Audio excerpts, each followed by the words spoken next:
अपनी बात रखने के लिए। Thank you. और अब बांग्लादेश की बात करते हैं। बांग्लादेश की चर्चा हिंदुस्तान के भीतर लगातार है और लोग घर घर में इस बात को जानना चाहते कि बांग्लादेश के भीतर जो हिंदू समुदाय है उसके ऊपर हमला हो रहा है तो क्यों हो रहा है, आज की तारीख में क्या हुआ है, वहाँ हालात अगर बिगड़े हैं तो संभलेंगे कब, क्या बांग्लादेश और हिंदुस्तान के बीच में जो टकराव या तनाव की स्थिति है वो आगे और भयानक रूप अख्तियार कर सकती है। इसको संभालने के लिए हिंदुस्तान एक जवाबदेह जिम्मेदार मुल्क की हैसियत से अपनी भूमिका निभा रहा है। विदेश सचिव विक्रम मिसी बांग्लादेश के दौरे पर हैं और जब वो बांग्लादेश के दौरे पर गए तो विदेश मामलों के जो सलाहकार मोहम्मद तौहीद और अपने समकक्ष मोहम्मद जसीमुद्दीन के साथ उन्होंने वहाँ मुलाकात की। इस दौरान उन्होंने बांग्लादेश में अल्पसंख्यकों की, यानी कि अल्पसंख्यक बांग्लादेश में हिंदू, उसके ऊपर जो हमले हो रहे हैं उसके चलते सुरक्षा वहाँ उनकी होनी चाहिए, इस मामले को उन्होंने उठाया। मुलाकात के बाद मीडिया से बात करते हुए मिस्त्री ने कहा कि बैठक में दोनों देशों के द्विपक्षीय संबंधों को, यानी आपसी रिश्तों को लेकर के जो ज़रूरी मुद्दे हैं उन पर बातचीत हुई। हमने हाल की जो घटनाएं रही हैं उन पर भी चर्चा की और बांग्लादेश में जो हिंदू और दूसरे अल्पसंख्यक हैं उनकी सुरक्षा को लेकर के भारत की सरकार की चिंता से वहाँ की सरकार को अवगत कराया। बांग्लादेश में आज की तारीख में मोहम्मद यूनुस की अगुवाई में एक अंतरिम सरकार काम कर रही है और वही सरकार वहाँ अभी सारे फैसले ले रही है। और जब से सरकार आई है बांग्लादेश के भीतर स्थितियाँ बिगड़ी हैं और अल्पसंख्यकों के ऊपर हमले लगातार बढ़ते चले गए। मिस्त्री ने बताया कि बैठक में अल्पसंख्यकों की सांस्कृतिक और धार्मिक संपत्ति पर हमले की घटनाएं जो हुई हैं उस पर भी चर्चा हुई है। दोनों देश भारत बांग्लादेश संपर्क में हैं और उन्होंने इसके आगे क्या कहा यह भी आपको जानना चाहिए।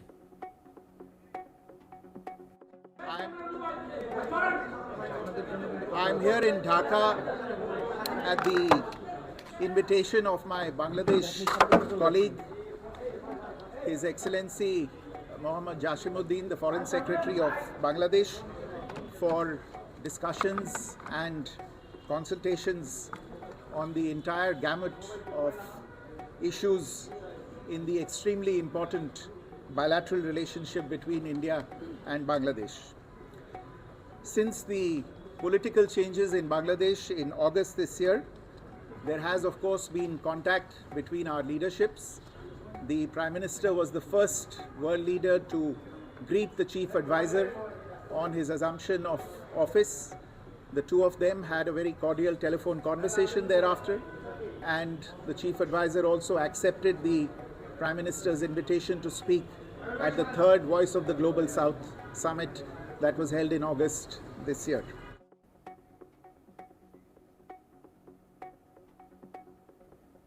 हिंदुस्तान और बांग्लादेश के बीच में जो आज की तारीख में संबंध है उसको संभालने की कोशिश भारत के विदेश सचिव का वहाँ जाना। अब इस पर चर्चा के लिए मेरे साथ दो खास मेहमान हैं।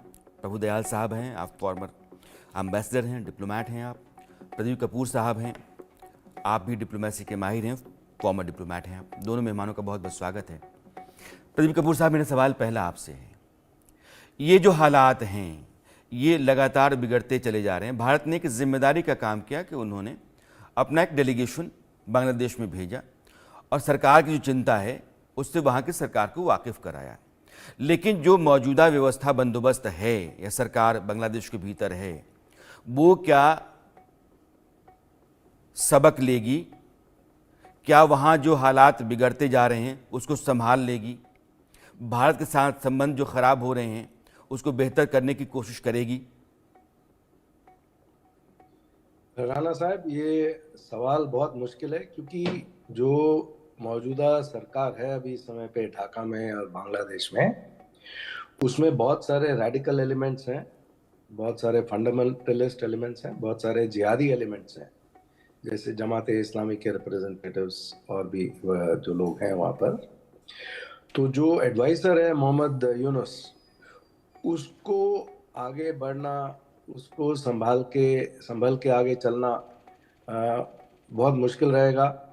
उसके भी एंटीसीडेंट्स काफ़ी मिक्स रहे हैं, तो बहुत ही मुश्किल रहेगा उनको स्थिति नियंत्रण में लाने के लिए। बट भारत के लिए बांग्लादेश के साथ जो हमारे रिश्ते हैं वो बहुत ही अहम है, बहुत ही गूढ़ है, बहुत ही जरूरी है, और उनको अच्छे तौर पे वापस लाना बहुत ही जरूरी है। तो हमारे डेलीगेशन को वहाँ जाना बहुत अच्छा रहा, बहुत अच्छा स्टेप लिया। और विक्रम मिश्री जो हमारे फॉरेन सेक्रेटरी हैं इस समय पे, वो बहुत आउटस्टैंडिंग डिप्लोमेट हैं और बहुत अच्छा काम कर चुके हैं और बहुत अच्छा काम आगे भी करते रहेंगे। तो उन्होंने जो वार्तालाप किया है, उन्होंने जो बातचीत की है, इससे थोड़ी बहुत स्थिति में थोड़ा बहुत सुधार आएगा जरूर। बट उसमें जो और भी ज़्यादा जरूरी है, जो भारतीय मूल के लोग हैं पूरी दुनिया में, और जो भारतीय नागरिक हैं, चाहे भारत में हो, चाहे विदेश में हो, चाहे यूएस में हो। जैसे यूएस में आज के दिन में अभी कुछ ही घंटों में कैपिटल जो है, यहाँ का जो पार्लियामेंट है, यहाँ का जो हिल बोलते हैं जिसको, कैपिटल। उसके ऊपर एक अभी बहुत अच्छा प्रोटेस्ट होने वाला है हिंदुओं का। तो उससे काफी मैसेजेस पहुंचते हैं पूरी दुनिया में। तो ये हर देश में जो भारतीय मूल के लोग हैं, जो हिंदू मूल के लोग हैं, उनको अपनी आवाज उठाना जरूरी है, उनको लिखना जरूरी है, उनको इसके बारे में बोलना जी जरूरी है। जी उनके जो प्रभुदयाल जी, सारे लीडर्स हैं सारे, उनको कानों तक ये बात पहुंचानी बहुत ही जरूरी है कि सारी दुनिया और सारे भारतीय मूल के लोग इसके विरोध में हैं। खड़ा हो जाए। धन्यवाद। लेकिन सवाल ये कि मामला बांग्लादेश के अंदर का है। प्रभुदयाल जी, मेरा एक सवाल है कि बांग्लादेश में एक बवाल खड़ा होता है सरकार को हटाने के लिए, लोग लामबंद होते हैं, वहाँ शेख हसीना हट गई। ये बांग्लादेश में एक सरकार को हटाने के लिए खड़ा हुआ आंदोलन कम्युनल कॉन्फ्लिग्रेशन लेकर के आ गया। वो एक समुदाय विशेष के खिलाफ गुस्से के तौर पर निकलने लगा। इसमें कोई ना कोई कॉन्स्पिरेसी होगी, कोई ना कोई साजिश होगी, कोई लेना देना नहीं। आपकी नाराजगी सरकार से है, शेख हसीना आपके प्रधानमंत्री हैं, आपने उनको टॉपल कर दिया, हटा दिया, एक नई सरकार बन गई, फिर वो हिंदुओं के ऊपर गाज कैसे गिरने लगी, वहां कैसे दंगे भड़क गए? देखिए, शेख हसीना को हटाने में जमात इस्लामी का बहुत महत्वपूर्ण रोल रहा है, और साथ ही साथ कुछ दूसरे इस्लामिक रेडिकल ग्रुप्स भी शेख हसीना के खिलाफ थी। और इस वजह से जब शेख हसीना हट गई और भारत चली गई, तब तख्ता पलट के बाद उन्होंने अपना गुस्सा हिंदू समुदाय पर निकाला, क्योंकि उनके विचार में हिंदू समुदाय जो था वो शेख हसीना का समर्थन करता था, और भारत भी शेख हसीना को समर्थन देता था और मित्रता दिखाता था। और बांग्लादेश छोड़ने के बाद शेख हसीना भारत ही गई, तो उन्होंने हर तरीके से अपना गुस्सा भारत, जो वहां पर बांग्लादेश के हिंदू हैं, उन पर उतारा। देखिए, जब मोहम्मद यूनुस वहां के चीफ एडवाइजर बने थे इंटरिम गवर्नमेंट के, तो उन्होंने ये कहा था स्पष्ट तौर पर कि हर बांग्लादेशी नागरिक को ये हक है कि वो अपने रिलीजन की प्रैक्टिस कर सकता है, जो रिचुअल्स हैं, जिस तरह से वो अपने रिलीजन को प्रैक्टिस करना चाहे कर सकता है, यानी रिलीजियस फ्रीडम होगी। लेकिन असलियत में क्या हुआ वो बिल्कुल विपरीत है। हिंदुओं पर बहुत ज्यादा अटैक्स हुए, दूसरी माइनॉरिटीज पे भी हुए, क्रिश्चियन पे हुए, बुद्धिस्ट पे हुए, अहमदियत पे हुए, लेकिन सबसे ज्यादा अटैक हिंदुओं पर हुए और बढ़ते जा रहे हैं। इसी वजह से विक्रम मिश्री साहब ने अपनी बातचीत के दौरान ये मुद्दा उठाया और बिल्कुल सही बात की कि बांग्लादेश को इस तरह की हरकतों पर लगाम लगानी होगी, और जो हिंदुओं पर अत्याचार हो रहे हैं, उनके खिलाफ जो वायलेंट अटैक्स हो रहे हैं, उनको रोकना होगा। फिर एक सवाल आपने ये भी कहा कि हम चाहते हैं कि हमारे जो रिलेशंस हो वो दोनों के फायदे के हों, कंस्ट्रक्टिव हों, लेकिन ये तो तभी मुमकिन है जब वहां पर जो हिंदू हैं उन पर जो अत्याचार हो रहा है उनको रोका जाए, क्योंकि अगर वो नहीं रुकता तो हमारे अच्छे ताल्लुकात कैसे बन सकते हैं। तो मेरे विचार में सबसे बड़ा मुद्दा जो विक्रम मिस्री साहब ने उठाया और जो आज भारत बांग्लादेश के संबंधों के सामने खड़ा हुआ है, वो ये है कि जो बांग्लादेश के हिंदू हैं उन पे अत्याचार क्यों हो रहा है, क्यों नहीं रोका जा रहा है इस अत्याचार को, और बांग्लादेश को वो कदम उठाने होंगे जिससे ये अत्याचार फौरन रुक जाए। जी, प्रदीप कापू साहब, अब चूंकि प्रभुदयाल जी ने जो कहा, अवामी लीग जब तक बांग्लादेश में सत्ता में रही, ये माना जाता रहा कि हिंदुस्तान के साथ रिश्ते बेहतर हैं, अवामी लीग का संबंध भारत के साथ बेहतर रहा है। शेख हसीना को भारत ने पनाह दी, वहाँ लोगों का गुस्सा शेख हसीना के खिलाफ था, शेख हसीना की सरकार हटी और फिर उसके बाद वहाँ हिंदुओं पर इसलिए गाज गिरी क्योंकि हिंदू और हिंदुस्तान दोनों को एक माना जा रहा है। बांग्लादेश के नागरिक हैं, हमारे नहीं हैं, वो हिंदू हैं बस। तो हिंदुओं को इसलिए मारा क्योंकि हिंदुस्तान जो है वो शेख हसीना का पैरोकार है, वो उनको पनाह देता है। तो क्या सिर्फ इसलिए टारगेट हिंदू हो रहे हैं क्योंकि वो शेख हसीना और अवामी लीग के साथ रिश्ते बेहतर रखते हैं हिंदुस्तान से? राणा साहब, ये तो केवल एक रीजन बना है, एक एक्सक्यूज के तौर पे बना है। जो वहां पर रेडिकलाइजेशन हो रहा है वो चलते जा रहा है 47। मेरा सवाल दूसरा यही होता आपसे कि अगर ऐसा हो रहा है बांग्लादेश में, इसका मतलब यह है कि बांग्लादेश का रेडिकलाइजेशन हो रहा है। पहले ऐसी स्थितियां तो नहीं पैदा हो रही थी, लेकिन अगर आप मुजीबुर रहमान को खारिज कर रहे हैं, शेख हसीना की सरकार ने जो कुछ भी उसको भी रद्द कर रहे हैं, आप नामो निशान मिटाना चाहते हैं और आप एक समुदाय के ऊपर लगातार हमला करने को छूट दे रखे हुए हैं, इसका मतलब यह है कि पूरे मुल्क को आप रेडिकलाइज कर रहे हैं और बांग्लादेश बदल रहा है। तो ये बिल्कुल सही है कि पूरा मुल्क जो है रेडिकलाइज होते जा रहा है और शुरू से रेडिकलाइज होते जा रहा है। 47 से 71 तक हिंदुओं की तादाद काफ़ी कम होती रही वहाँ पर, बहुत तेज़ी से, बहुत तेज़ रफ्तार से।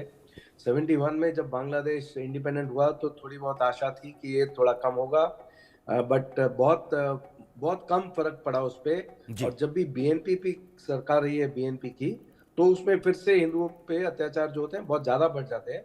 ये नहीं कि जब अवामी लीग की सरकार रही है उस समय पे हिंदुओं के ऊपर अत्याचार बिल्कुल बंद हो गए, ये बिल्कुल गलत है। क्योंकि जो यहाँ पर बांग्लादेशी मूल के हिंदू हैं यूएस में हमारे साथ जो बातचीत करते हैं, वो कहते हैं कि अवामी लीग के दौरान भी बहुत सारे अत्याचार होते थे बट इतनी हत्या नहीं होती थी।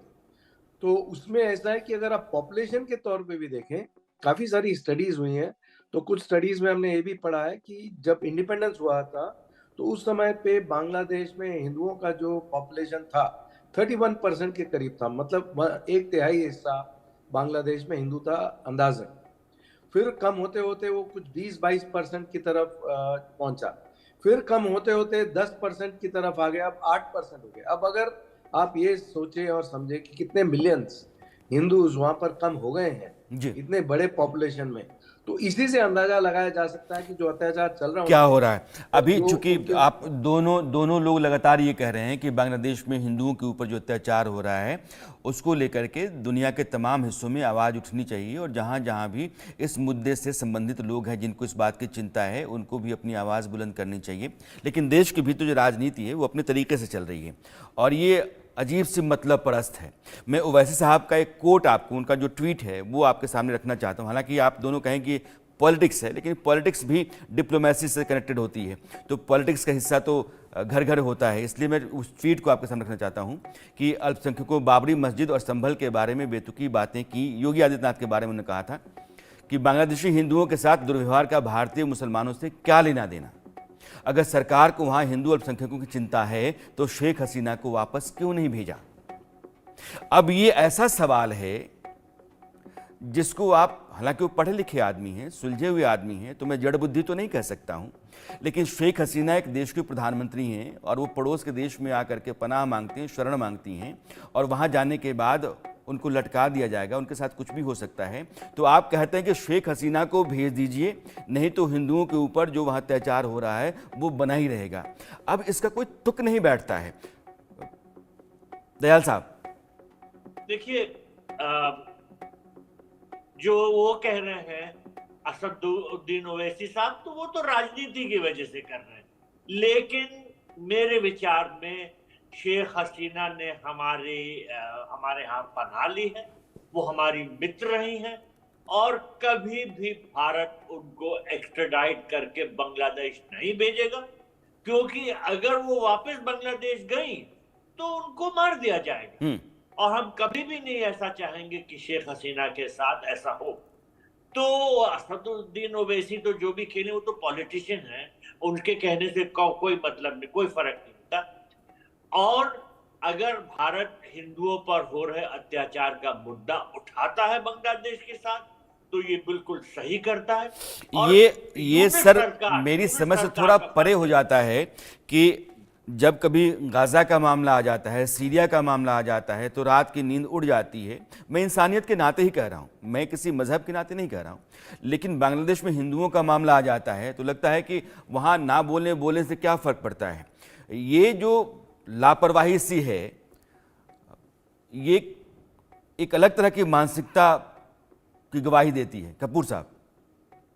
राणा साहब, ये बात बिल्कुल सही है। मैं बिल्कुल पॉलिटिक्स में कमेंट नहीं करना चाहता हूँ, बट केवल इतना कहना चाहता हूँ कि हर भारतीय को, हर जो रिलीजन के मूल के लोग हैं जो भारत में, चाहे मुसलमान हो चाहे किसी भी समुदाय के हों, उनको अपनी आवाज़ उठानी जरूरी है। बांग्लादेश के ऊपर जो अत्याचार हो रहा है हिंदुओं के ऊपर, और जो बॉलीवुड है जैसे, उनसे भी बहुत कम सुनने को मिला है जी, उनको भी बहुत जरूरी है अपनी आवाज उठानी।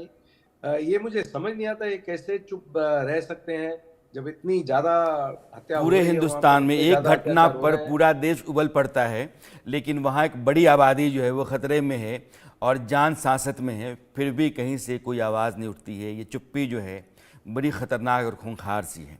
ये अपने आप में एक बड़ा सवाल है। आप दोनों मेहमान सर जुड़े, आप दोनों का बहुत बहुत शुक्रिया। समय मुझे यहीं रोकने की इजाज़त दे रहा है।